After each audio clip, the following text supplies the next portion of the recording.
तिलचौथ व्रत कथा। एक शहर में देवरानी जेठानी रहती थी। देवरानी गरीब थी और जेठानी अमीर थी। देवरानी गणेश जी की भक्त थी। देवरानी का पति जंगल से लकड़ी काट कर बेचता था और अक्सर बीमार रहता था। देवरानी जेठानी के घर का सारा काम करती और बदले में जेठानी बचा हुआ खाना, पुराने कपड़े आदि उसको दे देती थी। इसी से देवरानी का परिवार चल रहा था। माघ महीने में देवरानी ने तिलचौथ का व्रत किया।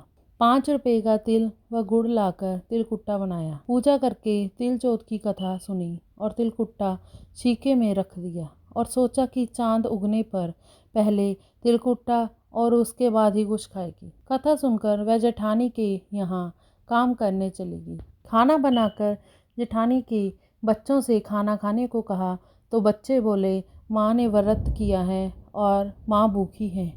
जब माँ खाना खाएगी तब भी हम खाना खाएंगे। कथा सुनकर वह जेठानी के यहाँ काम करने चली गई। खाना बनाकर जेठानी के बच्चों से खाने को कहा तो बच्चे बोले, माँ ने व्रत किया है और माँ भूखी है। जब माँ खाना खाएगी तभी हम खाना खाएंगे। जेठ जी को खाना खाने को कहा तो जेठ जी बोले, मैं अकेला नहीं खाऊंगा। जब चांद निकलेगा तभी सब खाएंगे, तब मैं भी खाऊंगा। देवरानी ने कहा, मुझे तो घर जाना है, इसलिए मुझे खाना दे दो। जेठानी ने उसे कहा, आज तो किसी ने भी अभी तक खाना नहीं खाया, तुम्हें कैसे दे दूं? तुम सुबह सवेरे ही बचा हुआ खाना ले जाना। देवरानी उदास मन से घर चली आई। देवरानी के घर पर पति, बच्चे सब आस लगाए बैठे थे कि आज तो त्योहार है, इसलिए कुछ पकवान आदि खाने को मिलेगा। परंतु जब बच्चों को पता चला कि आज तो रोटी भी नहीं मिलेगी तो बच्चे रोने लगे। उसके पति को बहुत गुस्सा आया और कहने लगा, सारा दिन काम करने पर भी 2 रोटी नहीं ला सकती तो काम क्यों करती हो? पति ने गुस्से में आकर पत्नी को कपड़े धोने के धोबने से मारा। धोबना हाथ से छूट गया तो पाटे से मारा। वह बेचारी गणेश जी को याद करती हुई रोती रोती पानी पीकर सो गई। उस दिन गणेश जी देवरानी के सपने में आए और कहने लगे, धोबने मारी, पाटे मारी, सो रही हो या जाग रही हो? वह बोली, कुछ सो रही हूँ, कुछ जाग रही हूँ। गणेश जी बोले, भूख लगी है, कुछ खाने को दे दो। देवरानी बोली, क्या दूं? मेरे घर में तो अन्न का एक दाना भी नहीं है। जेठानी बचा हुआ खाना देती थी, आज वो भी नहीं मिला। पूजा का बचा हुआ तिलकुट्टा छीके में पड़ा है, वह खा लो। गणेश जी ने तिलकुट्टा खाया, उसके बाद कहने लगे, धोबने मारी, पाटे मारी, निमटाई लगी है, कहाँ निमटे? वह बोली, ये पड़ा घर, जहाँ इच्छा हो वहाँ निमट लो। फिर गणेश जी बोले, अब कहाँ पहुँचूं? अब देवरानी को बहुत गुस्सा आया कि कब से तंग करे जा रहे हैं। सो बोली, मेरे सिर पर पहुँचो और कहाँ पहुँचोगे? सुबह जब देवरानी उठी तो ये देखकर हैरान रह गई कि पूरा घर हीरे मोतियों से जगमगा रहा है। सिर पर जहाँ विधायक जी पहुँचनी कर गए थे, वहाँ हीरे के टीके और बिंदी जगमगा रहे थे। उस दिन देवरानी जेठानी के काम करने नहीं रही।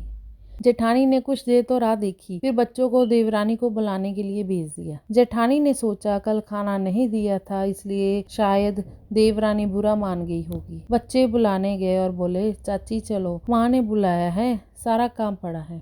दुनिया में चाहे कोई मौका चूक जाए पर देवरानी जेठानी आपस में कहने का मौका नहीं छोड़ती। देवरानी ने कहा, बेटा बहुत दिन तेरी माँ के जहाँ काम कर लिया, अब तुम अपनी माँ को ही मेरे जहाँ काम करने भेजो। बच्चों ने घर जाकर माँ को बताया कि चाची का तो पूरा घर हीरे मोतियों से जगमगा रहा है। जेठानी दौड़ती हुई देवरानी के पास आई और पूछा कि ये सब कैसे हुआ। देवरानी ने उसके साथ जो हुआ वो सब कह डाला। घर लौटकर जेठानी ने कुछ सोचा और अपने पति से कहने लगी, आप मुझे धोबने से और पाटे से मारो। उसका पति बोला कि भली मानस, मैंने तो कभी तुम पर हाथ भी नहीं उठाया, मैं तुम्हें धोबने से और पाटे से कैसे मार सकता हूँ। वह नहीं मानी और जिद करने लगी। मजबूरन पति को उसे मारना पड़ा। मार खाने के बाद उसने ढेर सारा घी डालकर चूरमा बनाया और शीके में रखकर सो गई। रात को गणेश जी उसके सपने में आए और कहने लगे, भूख लगी है, क्या खाऊं? जेठानी ने कहा, हे गणेश जी महाराज,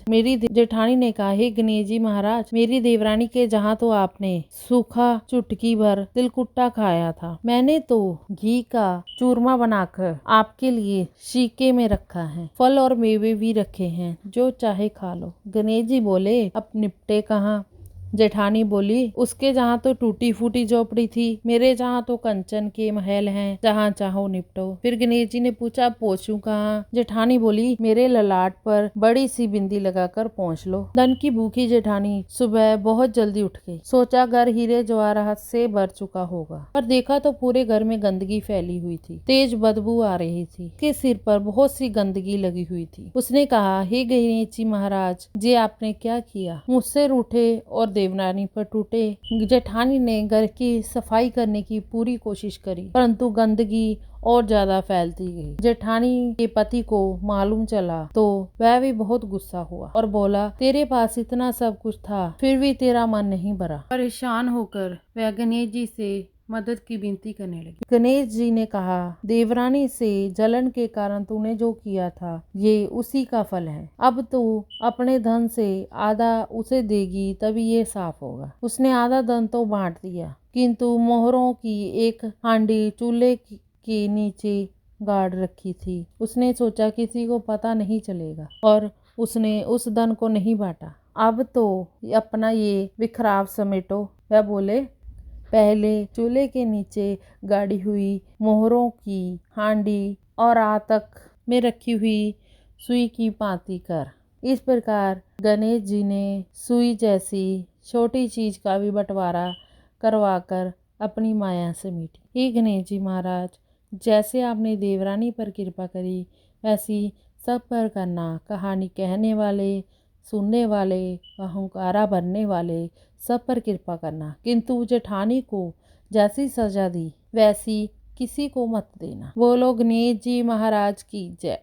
चौथ माता की जय।